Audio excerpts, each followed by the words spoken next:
موضوع الدرس تعلیمات الالہیہ للنبی صلی اللہ علیہ وسلم، سورۃ المزمل، تفسیر ابن کثیر۔ الحمد للہ رب العالمین، والصلاة والسلام علی اشرف الانبیاء وسید المرسلین، سیدنا محمد وعلی آلہ واصحابہ اجمعین۔ اللهم صل على سيدنا محمد وعلى آل سيدنا محمد كما صليت على إبراهيم وعلى آل إبراهيم في العالمين إنك حميد مجيد۔ أعوذ بالله من الشيطان الرجيم، بسم الله الرحمن الرحيم۔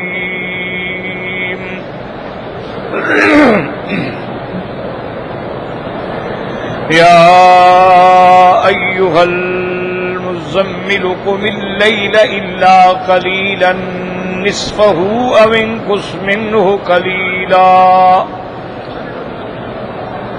أو زد عليه ورتل القرآن ترتيلا إنا سنلقي عليك قولا ثقيلا إن ناشئة الليل هي أشد وطئا وأقوم قيلا إن لك في النهار سبحا طويلا واذكر اسم ربك وتبتل إليه تبتيلا رب المشرق والمغرب لا إله إلا هو رب المشرق والمغرب لا إله إلا هو فاتخذه وكيلا۔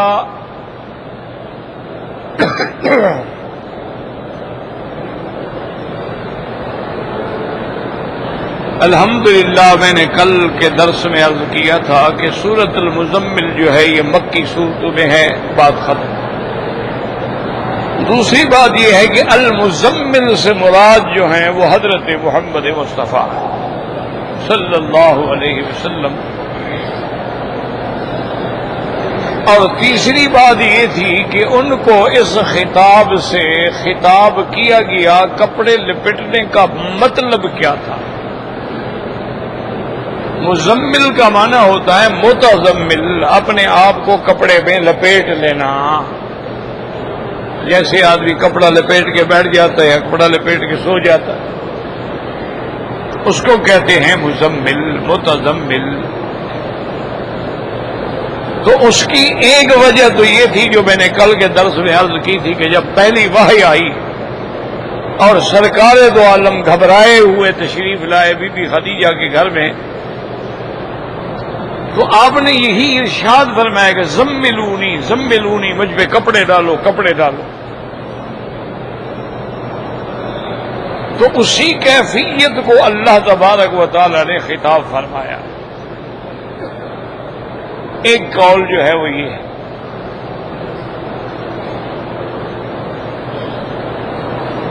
اور دوسرا قول اس میں علماء نے یہ فرمایا ہے کہ حضور صلی اللہ علیہ وسلم کو جب کفار مکہ نے پریشان کر دیا، کوئی آپ کو مجنون کہہ رہا ہے، کوئی جادوگر کہہ رہا ہے، کوئی کاہن کہہ رہا ہے، نعوذ باللہ کوئی کذاب کہہ رہا ہے،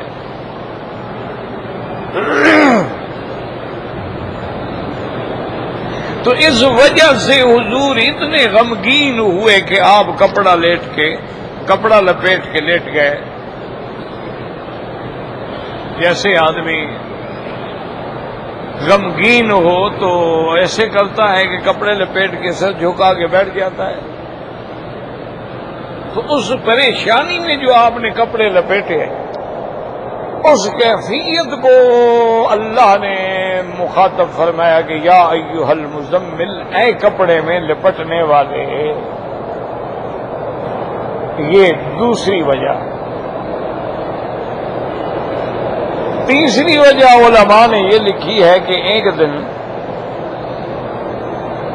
حضور صلی اللہ علیہ وسلم تزمل فی مرد خدیجہ تھا، بی بی خدیجہ کی جو چادر تھی نا اوڑھنے والی، اسی کو لے کے حضور بی بی خدیجہ کے ساتھ ایک ہی چادر میں لیٹ گئے۔ میاں بیوی لیٹ سکتے، وہ منع بھی نہیں،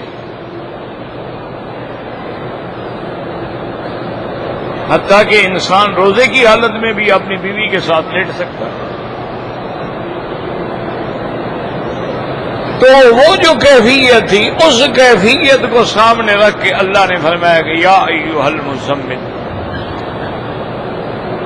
کہ اب آپ اپنے اترک حظ نفس کا، اب اپنے نفس کے فائدے کو چھوڑیں، اب اٹھیں، اللہ کی طرف توجہ کریں۔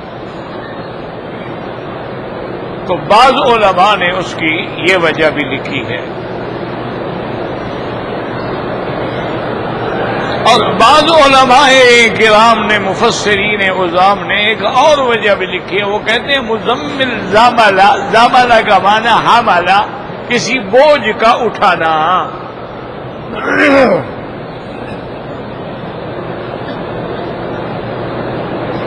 زملتہ اے حملتہ، میں نے اس پر بوجھ رکھا۔ تو بوجھ اٹھانے کو بھی زمل کہا جاتا ہے۔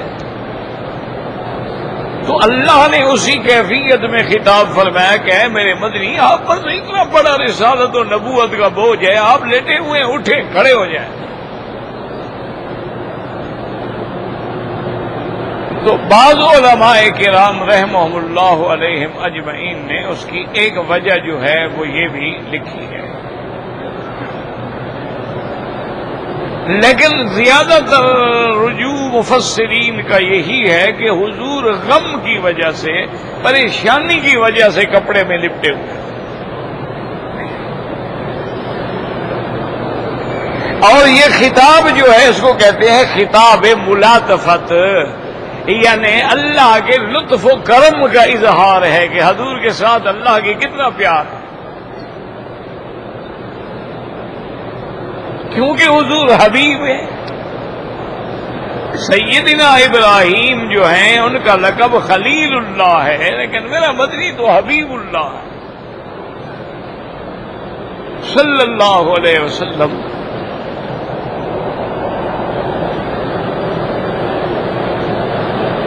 اور اتنا بڑی، یعنی آپ اندازہ کریں آپ کی محبوبیت کا، کہ اللہ نے یعنی ایک اپنے لیے اصول قائم فرما دیا قرآن میں کہ میرے مدنی، آپ اپنی امت کو بتائیں کہ اگر آپ میرے محبوب بننا چاہتے ہیں تو میرے مدنی کے غلام بنو۔ یعنی اللہ کی محبوبیت بھی جس کی اتباع کے بغیر حاصل نہیں ہو سکتی۔ قل ان کنتم تحبون اللہ فاتبعونی یحببکم اللہ۔ تو وہ کتنا بڑا محبوبیت کے مقام پہ ہوگا کہ جس کی اتباع کرنے سے بندہ محبوب ہو جاتا ہے۔ صحابہ دیکھیں، تابعین دیکھیں، اولیاء اللہ دیکھیں، یہ سب اللہ کے محبوب کیوں بن گئے کہ یہ متبع تھے حضور محمد مصطفیٰ۔ جتنی وہ اتباع نبی میں بڑھتے گئے اتنی اللہ کی محبت میں بڑھتے گئے۔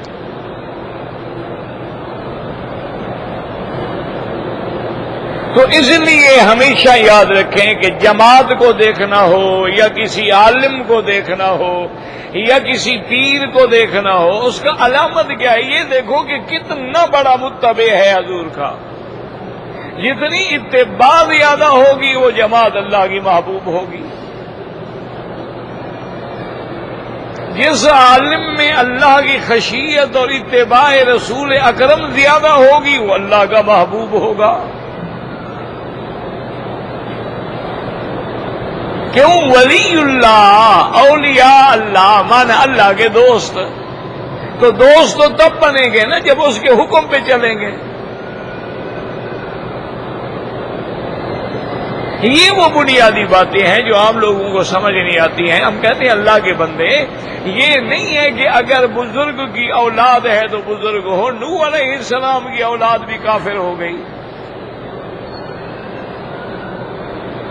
یہ نہیں ہوتا ہے کہ ہر پیر کی اولاد پیر ہو جائے، ہر عالم کی اولاد عالم ہو جائے، یہ نہیں ہے۔ یعنی نبی کے گھر میں کافر، حضرت نوح علیہ السلام سب سے پہلے رسول ہیں، بیٹا کافر ہے۔ اچھا، اللہ کی شان ہے، بیوی کافر ہے، بیٹا بھی کافر ہے، بیوی بھی کافر ہے۔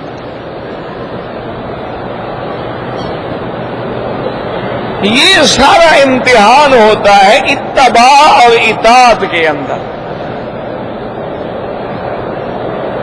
کہ آپ نے کسی عالم کو، اس کے علم کا معنی یہ نہیں ہوتا کہ وہ تقریریں اچھی کر لیتا ہو۔ تقریر کو بڑے بڑے لوگ کر لیتے ہیں، بڑے بڑے دنیا میں مقرر ہیں، پروفیسر ہیں، خطاب کرنے والے ہیں، اسکالر ہیں۔ بعض اوقات تو فلمی اداکار بھی بڑی اچھی تقریریں کر لیتے ہیں۔ یہ مدار نہیں، مدار ہوتی ہے انما یخش اللہ من عبادہ العلماء۔ جتنا اس کے اندر اللہ کا ڈر ہوگا، خشیت ہوگی، عظمت ہوگی، اتباع حبیب اکرم صلی اللہ علیہ وسلم ہوگی، اتنی بڑی شان۔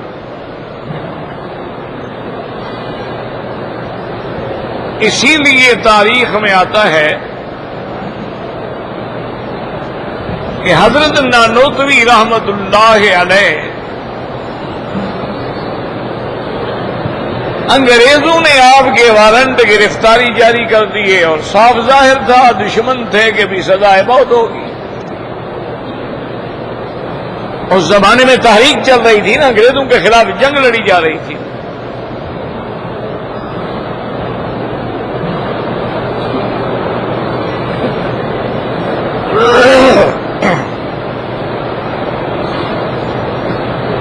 ایک اللہ کے حرم میں میں آپ کو ایک عرض کرتا ہوں، اللہ کرے وہ سمجھ میں آ جائے اور میں بھی سمجھا سکوں۔ بڑا آسان حل ہے، کوئی مشکل نہیں ہے۔ آج کل ہمارے اکثر بھائی کہتے ہیں نا جی حضرت ہم لوگ کہاں جائیں، ہر مولوی قرآن پڑھتا ہے، حدیثیں پڑھتا ہے، حوالے دیتا ہے، ہم کدھر جائیں، ہمیں کیا پتہ لگے۔ تو چلو اگر قرآن حدیث تمہیں سمجھ نہیں آتا تو ایک موٹی سی بات دیکھ لو کہ تحریک آزادی کی جب جنگ لڑی جا رہی تھی، انگریزوں کے خلاف جب جنگ لڑی جا رہی تھی، اس وقت کی تاریخ اٹھا کے دیکھ لو کہ کون کون سے علماء اور کون کون سے مشائخ اور کون کون سے پیر جو ہیں وہ انگریزوں کے خلاف لڑ رہے تھے اور جیلوں میں تھے، اور ان کو پھانسیاں دی جا رہی تھیں، ان کے چمڑے اتارے جا رہے تھے، ان پہ کوڑے برسائے جا رہے تھے۔ اور اس وقت کون کون مولوی تھے جو حلوے کھا رہے تھے اور جاگیریں سمیٹ رہے تھے، کون کون مخدوم تھے جو لقب لے رہے تھے، مخدوم کا، کوئی سر کا، کوئی ڈاکٹر کا۔ فوراً پتہ لگ جائے گا کہ حق والے کون ہیں۔ مشکل کیا ہے بھائی؟ ایک آدمی کفر سے لڑ رہا ہے، ایک آدمی کافروں سے مل کے جاگیریں بنا رہا ہے، تو سیدھی بات ہے، سچی بات میں سمجھ نہیں آتا حق والا کون ہے۔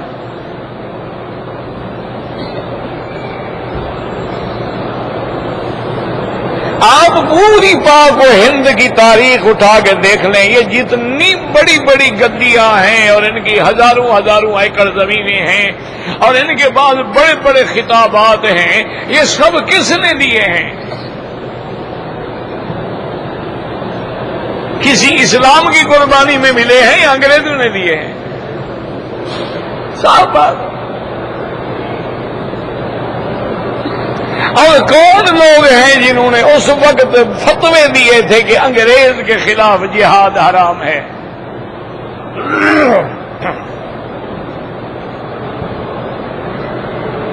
اور کون لوگ تھے جنہوں نے سپاس نامے پیش کیے ہیں وائسرائے ہند کو؟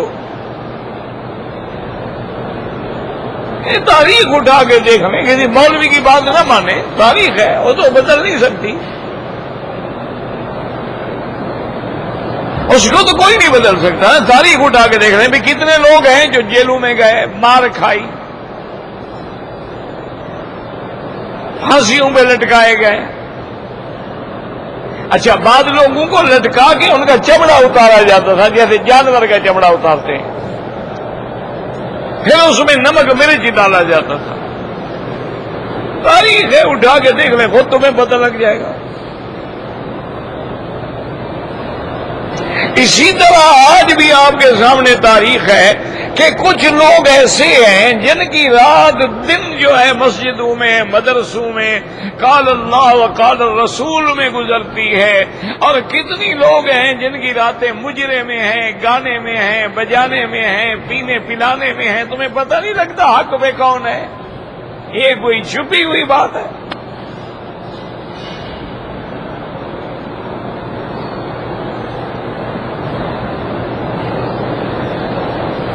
تم اپنی آنکھوں سے ذرا غور کر کے دیکھ لو بھی, عرس شریف منایا جاتا ہے, وہاں گانے والیاں بلائی جاتی ہیں, وہاں سرکس لگائی جاتی ہے, وہاں تھیٹر لگائے جاتے ہیں.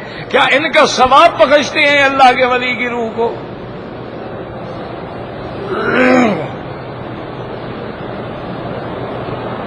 اور ایک طرف وہ لوگ ہیں ماشاءاللہ, قبرستان ہیں, سیدھی قبریں ہیں, مٹی کی قبریں ہیں, نہ کوئی اس پہ گنبد ہے, نہ اس پہ کوئی کمرہ ہے, نہ اس پہ کوئی بیٹھنے کی جگہ ہے, لیکن جناب سادے مسجد ہے یا مدرسہ ہے, اور رات دن قرآن اور حدیث پڑھا جا رہا ہے. تو تمہیں سمجھ نہیں آ سکتا کہ حق کون ہے اور باطل کون ہے؟ یہ بھی کوئی چھپی ہوئی بات ہے, بندے کو پتہ نہیں لگتا.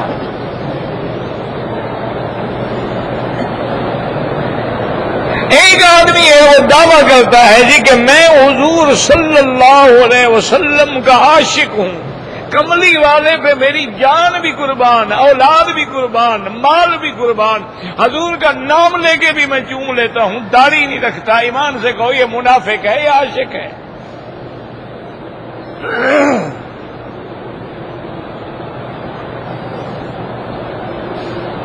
بھائی دعویٰ تو ہے میں حضور پہ قربان ہوں, حضور کی سنت کے مطابق داڑھی بھی نہیں رکھتا, شکل بھی نہیں بناتا, لباس بھی نہیں پہنتا.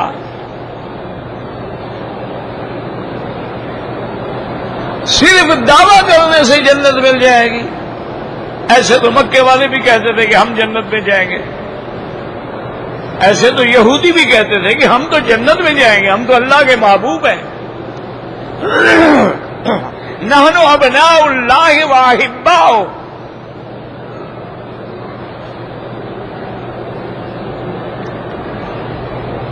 اب اسی سے اندازہ کریں کہ جو ساری دنیا کو علم پڑھانے آیا, علم سکھانے آیا, جو دیوانوں کو فرزانہ بنانے آیا, جب اس کو دشمن کہتے تھے دیوانہ ہے, جادوگر ہے, اس کے دل پہ کیا گزرتی ہو؟ اس لیے یہ خطاب ملاطفت ہے, یہ اظہار کرم ہے کہ اس انداز میں خطاب کیا جائے جس انداز میں محبوب موجود ہے, اسی انداز میں اللہ نے خطاب فرمایا کہ میرے محبوب کپڑے میں لپٹنے والے اب کھڑے ہو جاؤ. اس کو کہتے ہیں خطاب ملاطفت, کہ ایسے لطف و کرم کا خطاب ہے کہ یا ایھا المزمل. اور آگے خطاب کے بعد یاد رکھیں اللہ تبارک و تعالیٰ نے اپنے محبوب کو کیا حکم دیا, فرمایا قم اللیل. یاد رکھیں, یہ نہیں خطاب فرمایا کہ حضور ابھی ہم جنت سے آپ کے لیے کھانا بھجواتے ہیں, آپ کیوں غم کر رہے ہیں, ابھی ہم آپ کے لیے جنت سے لباس بھجواتے ہیں, پوشاکیں بھجواتے ہیں, کیا مشکل ہے اللہ کے؟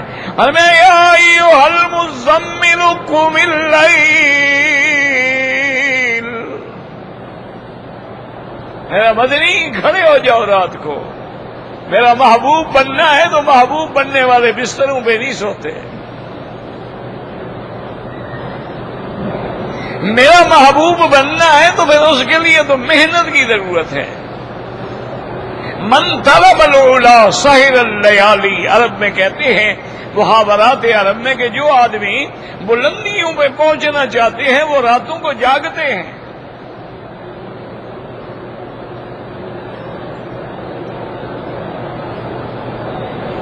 اللہ نے بھی حضور کو حکم دیا کہ آپ کھڑے ہو جائیں. کھڑے ہو جانے کا معنی نہیں کہ کھڑے رہے، معنی نماز کے لیے کھڑے ہو جائیں. قم اللیل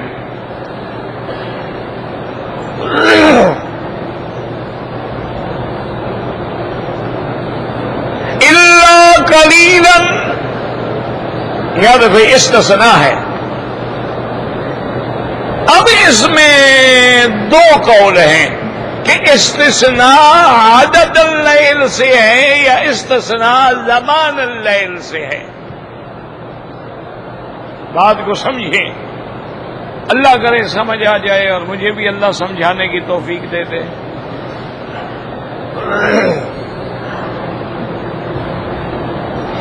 رات کو کھڑے ہو جائیں مگر تھوڑا.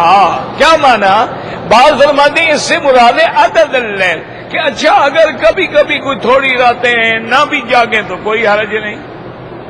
یعنی استثناء جو ہے وہ عدد اللیل سے ہے کہ مہینے کی پوری راتیں نہیں، بلکہ اگر کچھ راتیں نہ جاگیں کوئی بات نہیں.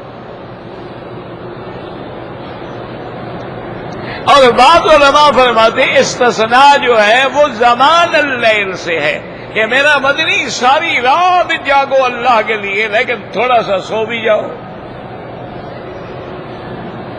تو زمان سے استثناء ہے، یا عدد اللیل سے ہے یا زمان اللیل سے. لیکن راجح قول یہ ہے کہ زمان اللیل سے ہے کیونکہ آگے تقسیم موجود ہے. الا قلیلا نصفہ او انقص منہ قلیلا. یا تو آپ ایسا فرمائیں کہ آدھی رات یا آدھی رات سے بھی کچھ کم یا آدھی رات سے کچھ زیادہ. اب علماء نے فرمایا اس کی کیفیات یوں ہے کہ ساری رات جاگیں، تیسرا حصہ آرام فرمائیں، 2 حصے عبادت میں گزاریں، یا آدھا حصہ نصفہ، آدھا حصہ عبادت میں آدھا حصہ آرام میں گزاریں. یا پھر یہ ہوگا کہ 2 حصے جو ہیں آرام میں گزاریں اور 1 حصہ عبادت میں گزاریں. یعنی اب آپ رات کو تقسیم فرما لیں، یا تو 2 حصے رات کے جاگتے رہیں اور 1 حصہ جو ہے اس میں آرام فرما لیں.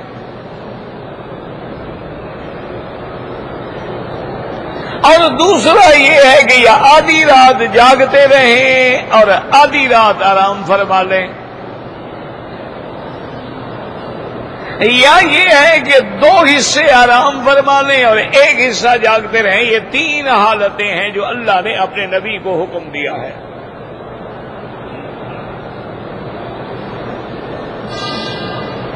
اب یاد رکھیں کہ اس کے اندر بھی علماء کرام کی ابحاث ہیں کہ بھائی بظاہر جو ہے یہ اللہ کی طرف سے حکم ہے، امر ہے حضور کو اٹھیں کم.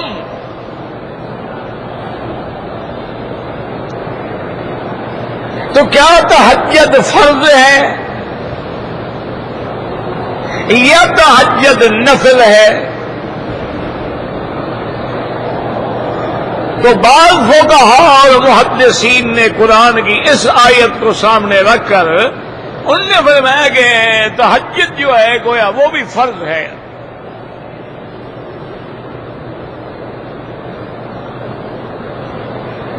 اور بعض علماء فرماتے ہیں کہ بھئی فرض اگر ہوتا تو پھر اللہ اختیار نہ دیتے کہ آدھی رات یا 2 حصے یا 1 حصہ.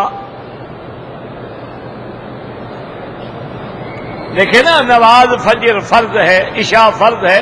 اب یہ اختیار تو نہیں دیا سکتا کہ مرضی آئے تو 4 رکعت پڑھ لو اور مرضی آئے تو 2 پڑھ لو. فرض ہے تو فرض ہے، اس میں تو کوئی رد و بدل ہو نہیں سکتا نا. اور بعض علماء فرماتے ہیں کہ نفل تہجد جو ہے نہ فرض ہے نہ واجب ہے بلکہ نفل ہے.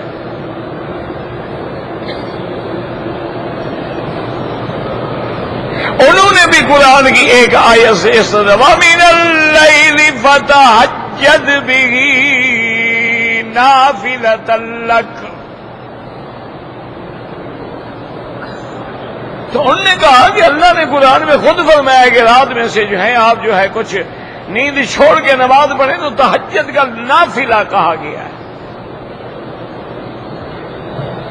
حضرت ابن عباس فرماتے ہیں کہ نہیں، اس سے مراد ہے کہ ایک فرض زائد ہے، نافلہ مانا زیادہ، یعنی باقی فرائض 5 ہے لیکن یہ بھی اب ایک فرض ہے.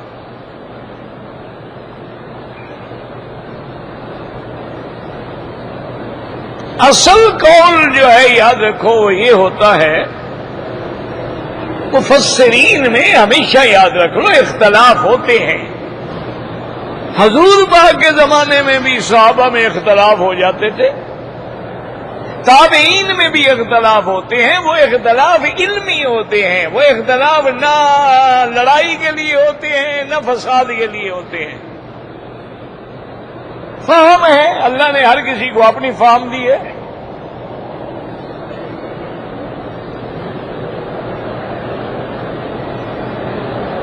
یہ تو آج مصیبت ہو گئی ہے نا کہ آج اختلاف کا معنی ہی یہ ہے کہ بس ایک دوسرے کو کافر کہو اور ایک دوسرے کو لڑائی کرو اور قتل کرو اور جھگڑے کرو. یہ نعوذ بھی، یہ تو اللہ کا عذاب ہے. یہ اختلاف تھوڑا ہے، یہ تو عذاب خداوندی ہے.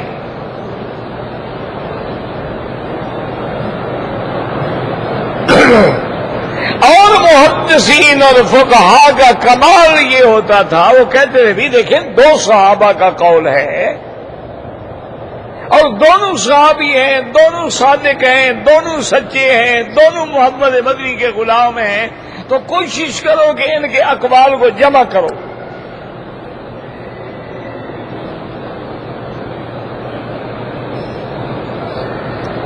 جیسے کہ مثال کے طور پہ میں عرض کروں تاکہ سمجھ میں آسانی ہو جائے. ایک آدمی نے حضور صلی اللہ علیہ وسلم سے جب حضور کا نام آئے نا درود شریف پڑھ لیا کرو. پورا درود شریف نہ بھی پڑھ سکو نا تو صلی اللہ علیہ وسلم، اس میں بھی صلی اور سلم دونوں صیغے آ جاتے ہیں. صلی اللہ کیوں؟ قرآن میں بھی دونوں صیغے کا حکم ہے نا، صلو علیہ وسلموا تسلیما. تو صلی اللہ علیہ وسلم میں دونوں صیغے آ جاتے ہیں. یہ اللہ کا بھی حکم ہے اور حضور پاک کا بھی حکم ہے کہ جب نام آئے درود شریف.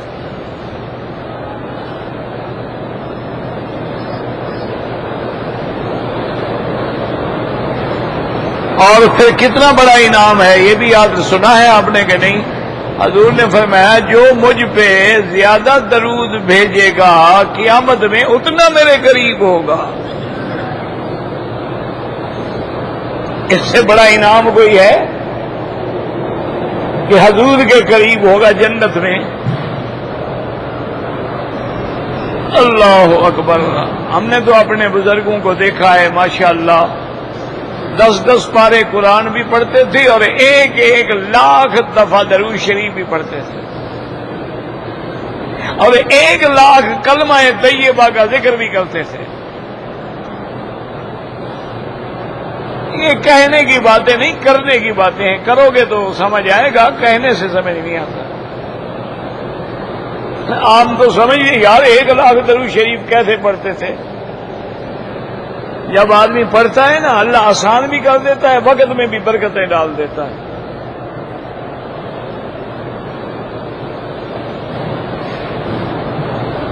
اب ایک آدمی نے مدنی سرکار سے صلی اللہ علیہ وسلم سے مسئلہ پوچھا کہ یا رسول اللہ صلی اللہ علیہ وسلم، میں روزے کی حالت میں اپنی بیوی کے ساتھ ایک بستر پہ 1 لحاف 1 چادر کے اندر اکٹھے سو سکتے؟ آپ نے فرمایا کہ سو سکتے. چلا گیا، حدیث ہے اور صحیح حدیث ہے. کچھ دنوں کے بعد ایک آدمی آیا، اس نے یہی سوال کیا کہ یا رسول اللہ صلی اللہ علیہ وسلم میں اپنی بیوی کے ساتھ روزے کی حالت میں ایک بستر پہ ایک چادر کے نیچے لیٹ سکتے ہیں؟ ہم نے فرمایا کہ نہیں۔ اب دیکھیں دو حدیثیں ہو گئی، ایک میں فرمایا لیٹ سکتے ہو اور ایک میں فرمایا کہ نہیں لیٹ سکتے ہو۔ تو اب دشمنوں کے ہاتھ میں تو تیر آ جاتے ہیں، وہ کہتے ہیں جی ہم کیسے حضور کی حدیث مان لیں؟ منکرین حدیث انہی کو پھر بہانہ بناتے ہیں کہ یہ اب دو حدیثیں کیسے ہو سکتی ہیں؟ اس کو کہا کہ لیٹ جاؤ، اس کو کہا کہ نہیں لیٹو۔ اللہ کا نبی دو باتیں کیسے کہہ سکتا ہے؟ لہذا حدیث غلط ہے۔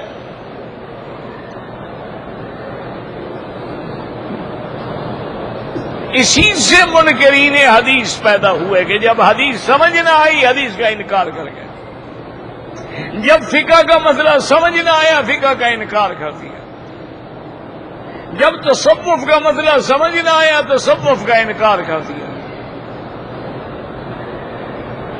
حالانکہ قاعدہ یہ ہوتا ہے کہ بھائی فات البیوت من ابوابہا، کسی کے گھر میں جانا ہے دروازے سے جاؤ، ان علماء سے رجوع کرو۔ اور جو عاشق رسول ہیں، علماء ہیں، فقہاء ہیں، محدثین ہیں، انہوں نے کہا دونوں حدیثیں صحیح ہیں، دونوں فرمان محمد مصطفیٰ ہیں، لیکن جس کو منع فرمایا تھا وہ نوجوان تھا، نوجوان سے خطرہ ہو سکتا ہے کہ جمع کر بیٹھے، اور جس کو اجازت دی تھی وہ بوڑھا آدمی تھا، اس سے کوئی خوف ہی کوئی نہیں تھا۔ اب بڈھی بڈھا دو جو پڑے وہ کیا کر دیں گے بلا؟ وہاں تو کوئی ڈر ہی نہیں ہے، تو پھر ان کو سردی میں مارنے کی کیا ضرورت ہے؟ ان کی اجازت دے دی اکٹھے سو جاؤ، اور جہاں آگ لگنے کا خوف تھا وہاں پر میں مت لیٹو۔ اب دیکھیں دونوں حدیثیں صحیح ہو اور دونوں حدیثوں کا فرمان جو ہے سمجھ آ گیا۔ تو اسی طرح یاد رکھیں کہ اس مسئلے کو بھی علماء نے حل کیا کہ بھئی کیا تہجد واجب ہے یا نفل ہے؟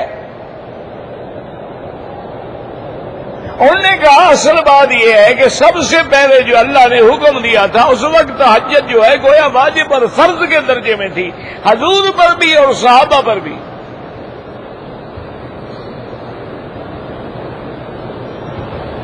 پھر اللہ تبارک و تعالیٰ نے رحم فرما کے رعایت کر دی کہ بھئی اب آدھی رات یا تیسرا حصہ جاگنے کی ضرورت نہیں ہے، فَقْرَؤُوا مَا تَيَسَّرَ مِنَ الْقُرْآنِ، جتنی اللہ توفیق دے تہجد پڑھ لو۔ تم 4 گھنٹے نہیں پڑھ سکتے 2 گھنٹے پڑھ لو، 2 گھنٹے نہیں پڑھ سکتے 1 گھنٹہ پڑھ لو، 1 گھنٹہ بھی نہیں پڑھ سکتے 10 منٹ پڑھ لو۔ تہجد والوں میں تو آ جاؤ نا۔ تو انہوں نے کہا کہ پہلے جو تھا وہ پہلا حکم تھا، اسی صورت میں اللہ نے رعایت فرما دی۔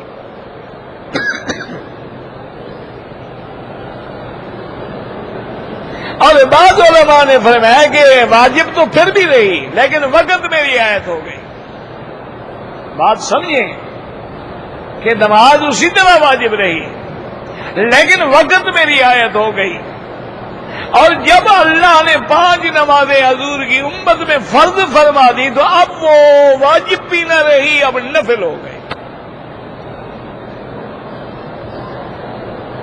جب اللہ نے 5 نمازیں فرض فرما دی تو اب فرض صرف وہ 5 ہیں، اس کے بعد کوئی فرض نہیں ہے۔ اب اس کے بعد سنتیں ہیں، بعض سنن مؤکدہ ہیں جو حضور نے کبھی نہیں چھوڑی، جیسے فجر کی نماز کی پہلی 2 رکعتیں ہیں، ظہر سے پہلے 4 رکعتیں ہیں، مغرب کے بعد کی 2 رکعتیں ہیں، عشاء کے بعد کی 2 رکعتیں ہیں، مؤکدہ ہے، تاکید والی سنت ہے۔ اور بعض سنتیں غیر مؤکدہ ہیں کہ عصر سے پہلے آپ نے پڑھ لیا 4 سنتیں، یا عشاء سے پہلے آپ نے 4 سنتیں پڑھ لی، بہت بڑا ثواب ہے لیکن مؤکدہ نہیں ہے۔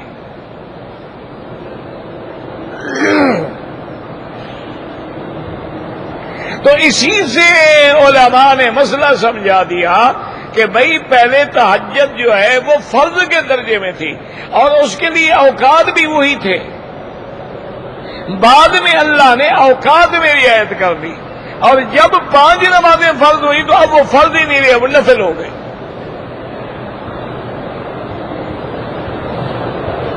اور ایک قول علماء کرام کا یہ بھی ہے کہ تہجد جو ہے وہ امت کے لیے تو اللہ نے رعایت کر دی، نفل ہوگی، لیکن حضور پہ ہمیشہ واجب رہی۔ لیکن راجح قول یہی ہے کہ جب نفل ہو گئی تو حضور کے لیے بھی نفل تھی۔ یہ علیحدہ بات ہے کہ حضور پاک نے تہجد زندگی میں کبھی نہیں چھوڑی، سفر میں بھی نہیں چھوڑی۔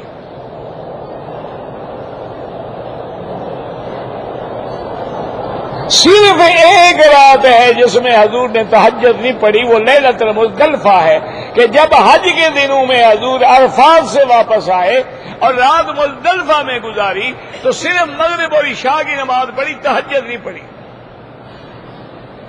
حضور لیٹ گئے، سو گئے۔ تو اس لیے علماء نے فرمایا کہ حضور کا مزدلفہ میں تہجد نہ پڑھنا یہ امت پہ رحمت تھی کہ کل 10 تاریخ کو امت نے بڑا کام کرنا ہے، کنکریاں مارنی ہے، قربانی کرنی ہے، سر منڈانا ہے، غسل کر کے پھر طواف زیارت پہ جانا ہے، تو چلو یہ رات کو آرام کر رہے ہیں۔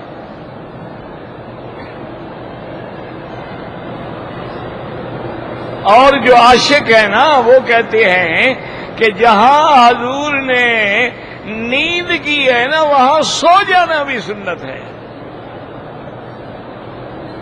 اس لیے علماء فرماتے ہیں کہ اللہ اگر حج نصیب کرے تو مزدلفہ میں تھوڑی دیر کے لیے لیٹ جاؤ تاکہ سنت ادا ہو جائے۔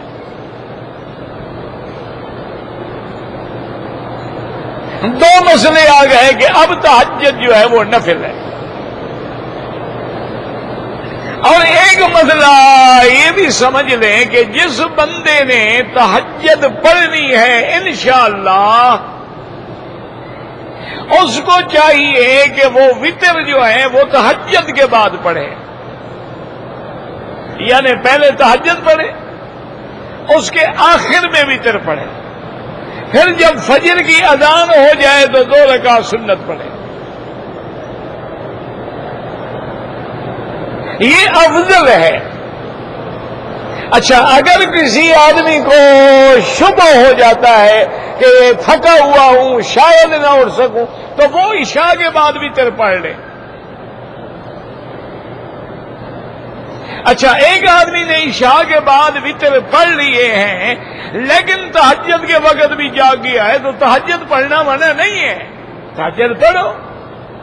وہ تو یہ ہے کہ وتر نہیں پڑھے ہیں تو وتر آخر میں پڑھو، تہجد پہلے پڑھو، لیکن آپ نے وتر پڑھ لی ہے آپ تہجد پڑھیں۔ اور یہ بھی مسئلہ سمجھ لیں کہ تہجد میں 8 رکعتیں ہیں، اور افضل یہ ہے کہ 4 رکعت پڑھی جائے، کیونکہ حدیث مبارک میں ہے کہ بی بی عائشہ فرماتی ہیں رضی اللہ عنہا کان یصلی 4 حضور 4 رکعتیں پڑھتے تھے، لیکن اگر کوئی 2 رکعت پڑھے تب بھی جائز ہے، صرف 2 رکعت پڑھے تب بھی جائز ہے۔ اور اسی طرح مسئلہ سمجھ لیں کہ عام طور پہ لوگوں نے ایک بات بنائی ہوئی ہے کہ تہجد کا معنی ہوتا ہے نیند سے اٹھنے کے بعد پڑھی جائے، یہ غلط مسئلہ ہے۔ ابھی آپ عشاء پڑھیں گے، عشاء پڑھنے کے بعد آپ نے سنت پڑھی، آپ نے اس کے بعد آپ کھڑے ہو کے 4 رکعت پڑھ لیں، یہی تہجد ہے۔ تہجد کا معنی ہوتا ہے نیند کا چھوڑنا، تو عشاء کے بعد سونے کا وقت ہے لیکن آپ تہجد پڑھ رہے ہیں تو گویا آپ نیند کو چھوڑ رہے ہیں۔ اسی لیے علماء نے لکھا ہے کہ جو آدمی ہے اس کو یقین نہیں ہے، سونے سے پہلے وضو کر لو، 4 رکعت پڑھ کے سو جاؤ، تمہاری تہجد ہو گئی۔ تو یہ مسائل جو ہیں، لیکن تہجد کا افضل وقت جو ہے وہ رات کا آخری حصہ ہے۔ اس کی وجہ یہ ہے کہ یہ وہ وقت ہوتا ہے کہ جب اللہ تبارک و تعالی جل شانہ عرش سے نزول اجلال فرماتے ہیں آسمان دنیا پر، کما یلیق بشانہ، اور اعلان فرماتے ہیں کہ حل من مستغفر، ہے کوئی بخشش مانگنے والا، ہے کوئی رزق مانگنے والا؟ تو وہ رحمت کی گھڑی بھی ہے اور دعوات مستجابہ کی گھڑی بھی ہے۔ لہذا افضل یہ ہے کہ رات کے آخری حصے میں تنہائی میں وہ نماز پڑھیں اور پورے ذوق اور شوق سے پڑھیں اور اللہ کے آگے گڑ گڑا کے دعائیں مانگیں۔ وہی وقت ہوتا ہے جب اللہ خود بندوں کو بلا رہا ہے کہ آؤ مانگو مجھ سے۔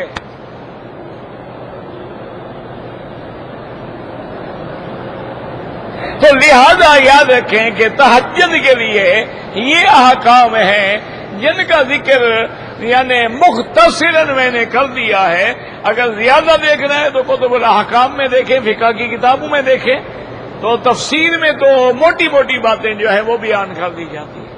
تو اس لیے اللہ نے فرمایا یا ایھا المزمل قم اللیل قم اللیل الا قلیلا نصفہ او انقص منہ قلیلا او زد علیہ ورتل القرآن ترتیلا۔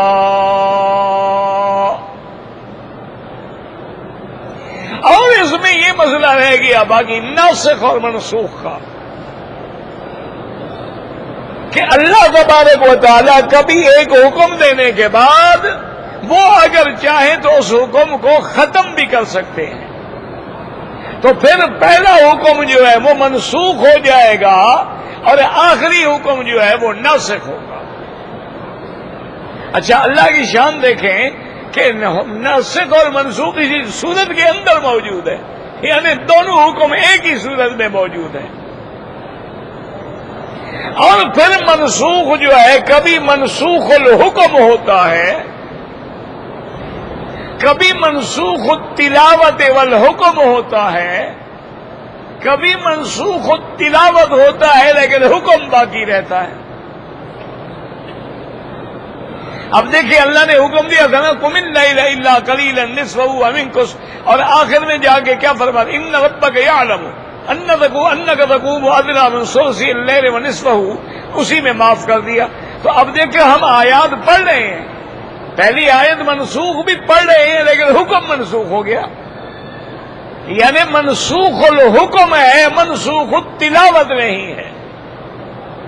اور کبھی یہ ہوتا ہے کہ منسوخ التلاوت ہے لیکن حکم باقی ہے، جیسے کوئی مرد یا عورت زنا کرے اور دونوں شادی شدہ ہوں، ان کی سزا کیا ہے کہ رجم پتھر مار مار کے مار دو، تو وہاں جو ہے وہ آیت منسوخ التلاوت ہے، الشیخ والشیخۃ اذا زنیا فارجموہما البتۃ نکالا من اللہ، منسوخ التلاوت ہے لیکن حکم باقی ہے۔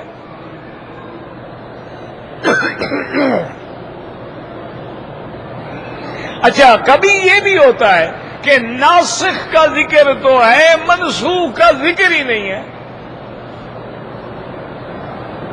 یہ بھی ایک قسم ہے، سمجھیں۔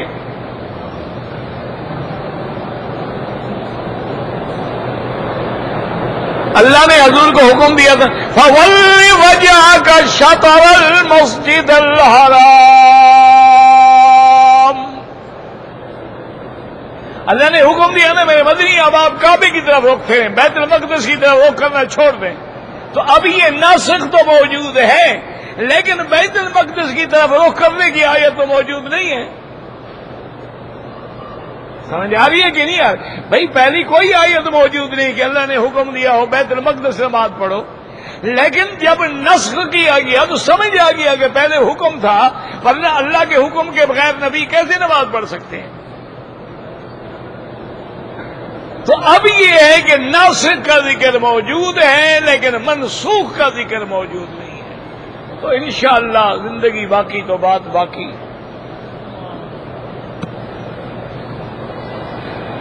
احرام کی چادر کو آب زمزم سے دھونا جائز ہے، بالکل جائز ہے، زمزم پانی ہے.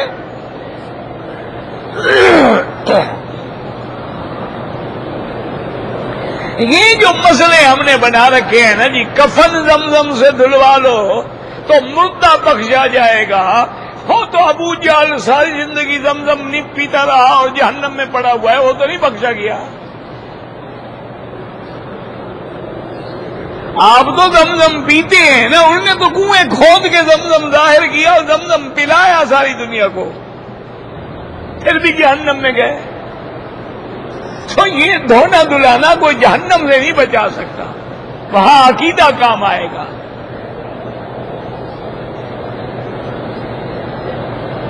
امام کی آمین سے پہلے لوگ آمین کہیں بالکل ناجائز ہے، کیونکہ ہمیں امام کی اقتدا کرنی ہے. اذا کبر فکبروا، جب امام کہے اللہ اکبر تم اس کے بعد کہو، نہ کہ پہلے کہو.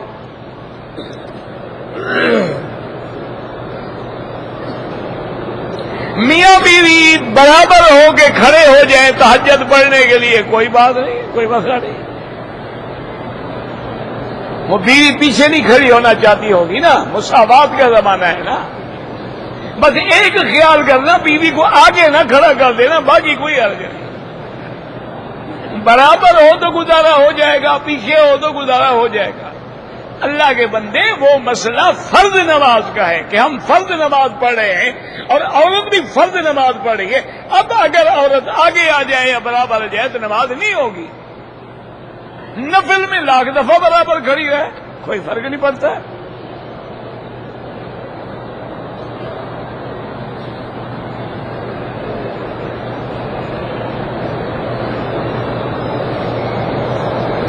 اگر فرض نماز کی پہلی رکعت میں ہم شریک ہوں، ابھی ہم نے سبحانک اللہم نہیں پڑھا، امام نے فاتحہ پڑھنی شروع کر دی، آپ خاموش رہیں، کوئی ضروری نہیں.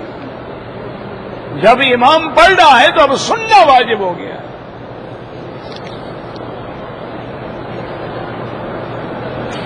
احرام کی حالت میں سر پہ ٹوپی رکھنا جائز ہے. احرام ہے ہی یہ کہ سر ننگا رہے، ٹوپی رکھنے کا کیا مطلب؟ عورت کا چہرے پہ کپڑا نہ ہو، مرد کے سر پہ کپڑا نہ ہو. اچھا، کبھی آپ نے اس مسئلے پہ غور بھی کیا ہے کہ مرد کا حالت احرام میں سر پہ کپڑا نہ ہو اور عورت کے چہرے پہ کپڑا؟ ماشاءاللہ آج کل ہمارے مرد عورتیں دونوں احرام میں ہیں. مردوں کے سر پہ بھی کپڑا نہیں، عورتوں کے چہرے پہ بھی کپڑا نہیں. یہ ہر وقت احرام میں ہے بیچارے. انا للہ و انا الیہ. یاد رکھو، مرد کے سر پہ کپڑا نہ ہو، پہلے ہوگا تو اتارو گے نا. اگر ہے ہی نہیں تو پھر حکم کس کو دیا گیا ہے؟ عورت کے چہرے پہ کپڑا نہ ہو، مانا احرام کے بغیر تو کپڑا ہونا چاہیے نا. احرام میں تب اترے گا نا، تم نے تو ہمیشہ کے لیے اتار دیا ہے.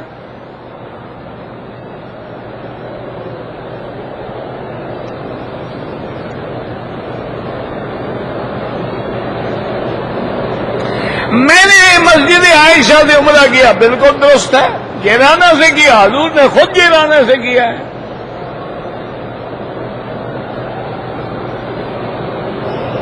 اگر آپ نے عمرہ کیا ہے شوال میں اور حج بدل ہے، بالکل حج بدل کرو، کوئی منع نہیں.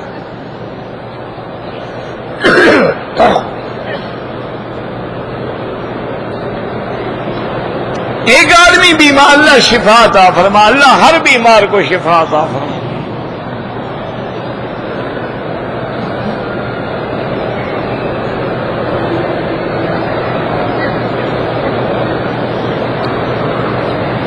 میرا بھائی، گزارش یہ ہے کہ احناف کے نزدیک جنازے میں پہلی تکبیر کے بعد ثنا ہے، سبحانک اللہم و بحمدک و تبارک اسمک الی آخری. دوسری رکعت میں درود شریف اور تیسری میں دعا. اور یہ بھی حدیث موطا امام محمد میں موجود ہے. اور حنابلہ رحمہ اللہ اور امام شافعی رحمہ اللہ کے نزدیک پہلی تکبیر کے بعد فاتحہ ہے، پھر درود ہے، پھر دعا ہے. جنازہ دونوں کا ٹھیک ہے، کوئی جو حدیث جب موجود ہے جھگڑا ہی نہیں.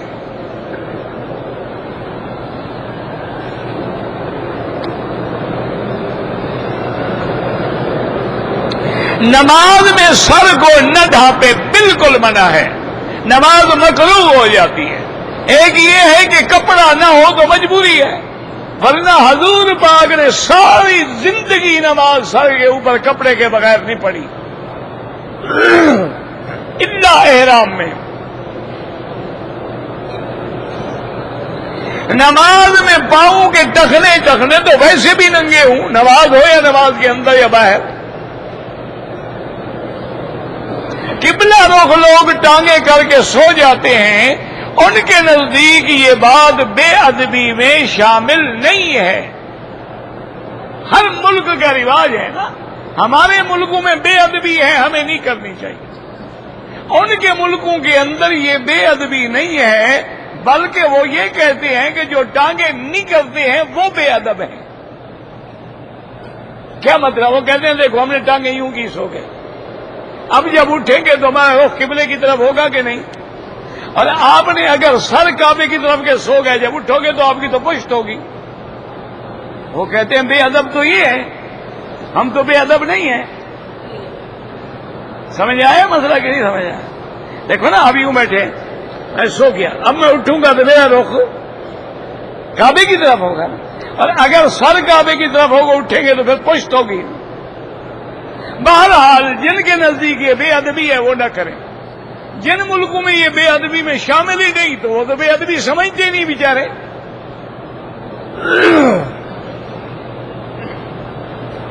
اگر نیند آ جائے وضو ٹوٹ جاتا ہے، نماز نہیں پڑھ سکتا، حرام ہے. موبائل سے فلم بنائے، موبائل سے بنائے یا کیمرے سے، حرام ہے.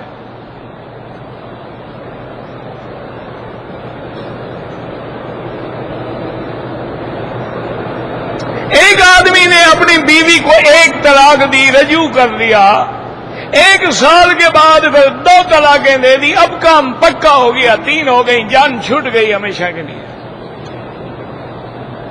اب رجوع نہیں کر سکتا. اگر عمرہ کرنے کے بعد کوئی آدمی اپنے ہاتھ سے سیفٹی سے سر موڑ لے، بالکل جائز ہے.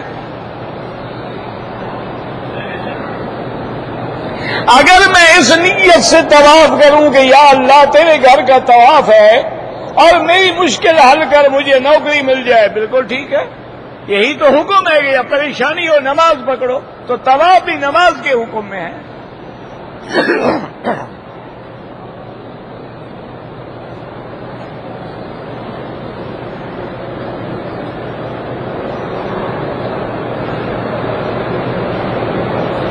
عمرے کے دوران میں نے طواف کیا، حجر اسود کو بوسہ دیا، کعبے کے دروازے کے ساتھ چمٹ گیا، کوئی حرج نہیں.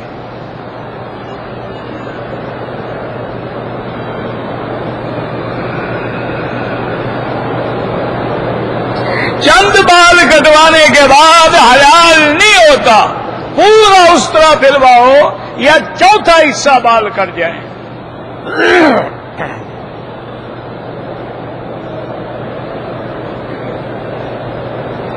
ہم جدے سے آئے ہیں اور ہم نے حج کرنا ہے، عمرہ نہیں کیا، نہ کریں. بالکل جدے والے مکے والے اب عمرہ نہ کریں، حج کریں.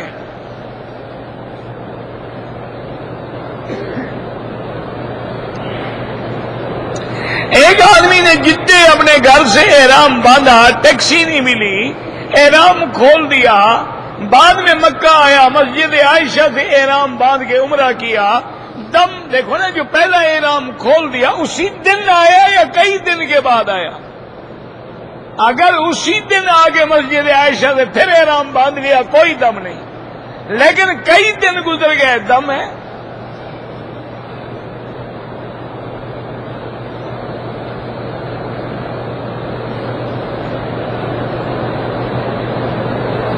عمرے کے لیے آیا ہوں، حج کے لیے رک جاؤں، حج تو ہو جائے گا لیکن نظام اسلامی کو نہ توڑیں، عمرے والے چلے جائیں، جب اللہ چاہے گا حج نصیب کرے گا۔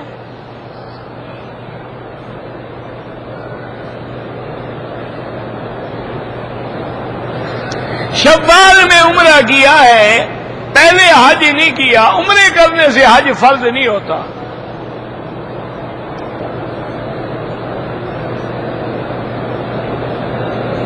اگر میں نے عصر کی نماز کے بعد یا فجر کی نماز کے بعد 2-3 طواف کر لیے، مغرب کے بعد 2 رکعت پڑھی، بالکل ٹھیک ہے، وہ تو اوقات مکروہ ہیں، ان میں تو نماز پڑھنی ہی نہیں تھی نا۔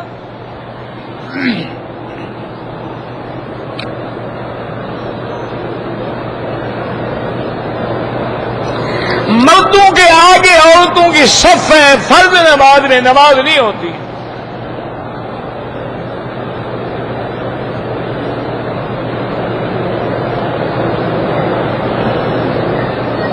کہتے جی کہ کیا اہل تشیع جو ہیں وہ تحریف قرآن کے قائل ہیں؟ بھئی ان کی کتابوں میں تو یہی لکھا ہوا ہے، فصل الخطاب فی تحریف کتاب رب الارباب، کتاب کا نام ہے، اس میں 2000 روایتیں انہوں نے لکھی ہیں کہ یہ قرآن ناقص ہے، غیرہ، حذفا، زیدہ، نقصا، بدلا۔ اب اگر انہوں نے توبہ کر لی ہے تو اچھی بات ہے، قرآن کو مانتے ہیں تو الحمدللہ، ورنہ کتابوں میں ان کے یہی ہے کہ قرآن مکمل نہیں ہے۔ امام محمد ابن حسن شیبانی رحمہ اللہ تعالی پہ محدثین نے کوئی جرح نہیں کی۔ یاد رکھو یہ جرح تعدیل ایک بڑا علم ہے، ایک راوی کو ایک محدث کہتا ہے یہ قوی ہے، دوسرا کہتا ہے ضعیف ہے، یہ تو بہت بڑی علمی بات ہے۔ یہ دیکھنا چاہیے کہ جمہور کی رائے کیا ہے۔ اگر جمہور اس سے روایت لیتے ہیں، اس کی وجہ یہ ہے کہ امام ابو حنیفہ رحمۃ اللہ علیہ جو ہیں یہ تو تقریباً 50 ہجری کے بعد پیدا ہو گئے، یعنی اقرب زمانہ ہے، اور آپ نے صحابہ کو بھی دیکھا ہے وہ تو تابعین میں شمار ہو گئے۔ تو اب اگر امام محمد بن حسن روایت کریں گے ان ابی حنیفہ روایت کریں گے صحابی سے، صحابی کرے گا حضور محمد مصطفیٰ سے، یہ تو سند ثلاثی ہو جائے گی۔ بہرحال بہت سارے لوگ ہیں، کسی پہ یحییٰ ابن معین نے جرح کی ہے لیکن اس کو امام ترمذی نے سیکھا کہا ہے، کسی پہ سعید ابن قطان نے جرح کی ہے، یحییٰ ابن معین نے سیکھا کہا ہے۔ تو یہ علم والوں کا کام ہے، تم ان جھگڑوں میں نہ پڑو۔ ربنا تقبل منا انک انت السمیع العلیم وتب علینا انک انت التواب الرحیم۔ اللہم فرج ہم المہمومین، نفس کرب المکروبین، واقض الدین عن المدینین، واشفنا واشف مرضانا ومرضى المسلمین۔ اللہم انصر الاسلام والمسلمین، اللہم انصر الاسلام والمسلمین، اللہم اذل الشرک والمشرکین، اللہم انصر المجاہدین فی کل مکان، اللہم احفظ سائر بلاد المسلمین وہذا البلد الامین فاجعلها آمنا مطمئنا سخاء رخاء الى یوم الدین۔ یا اللہ عالم اسلام کی عزت کا فیصلہ فرما، یا اللہ بیماروں کو شفا عطا فرما، بے حیاؤں کو حیا عطا فرما، بے دینوں کو دین عطا فرما، بے اولادوں کو اولاد عطا فرما، یا اللہ ہمیں مانگنا نہیں آتا بغیر مانگے عطا فرما۔